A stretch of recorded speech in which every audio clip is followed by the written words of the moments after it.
Bazen jarraian ikastetxe kantariek eskeniko oskuen aurkeztera. Urte osoan dakizue eguerditan, urte desberdinetan, baina eguerditan ahotsa mundua ezagutzeko aukera daue, errepertorio desberdin egiteko, eta hemen ganbara aktorean baita, lako goitura baita, ambitu edo betzatzen obra handiago hartan sartzeko, ez da, eta ipuin musikatuak izaten dira horrelako formatuko piezak. Eta kasu honetan, ikastetxe kantarik, bai ikastolakoak eta baita aurgainekoak, prestatu dute elkarrekin, oinarte beti separatuta ditute, baina gaur ikartu dira dena batzeko, basetxean ipuin musikatu divertigarria. Ikusko duzu, basetxean, baserri baten aurki daitezken animaliak, baserri jarrak, eta bertan, pasatzen dian pasadiz horiek kontatuko dizkigute ikastetxe kantariko ikasleak. Ikusko duzu gainera atertxo berezik datoz, eta antzesle ugari izango dituzu hemen aurrean. Beraz hartu ditzagun txalo bero batekin, ikastetxe kantari txantxun ikastu bat aurreneko ikasleak.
Ni Jon naiz eta baserritar bat naiz.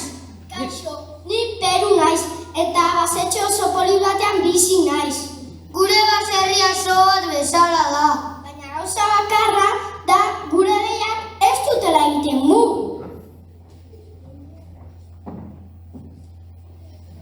Ni Anena ez Jonen emazte, hemen oso gustora bizi gara. Gu ere, baina behia gauza raroa da, ez du mu egiten.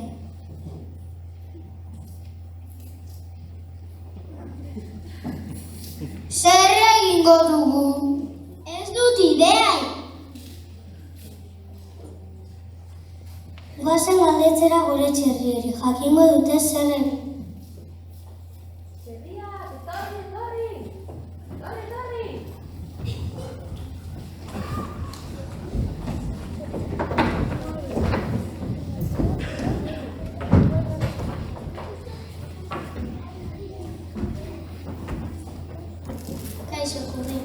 Kaixo, Kurintxo. Zudurrik gabeko txerria entzun duzu. Nola izan daiteke? Izugarria da, ja.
Ze barregarri izan den.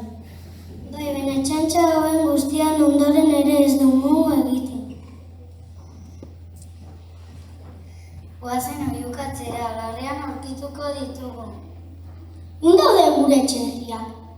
Euraien nuko dugu txerria. Agian non daude? Ardiak, horri!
animatu dezagun behi eder hau.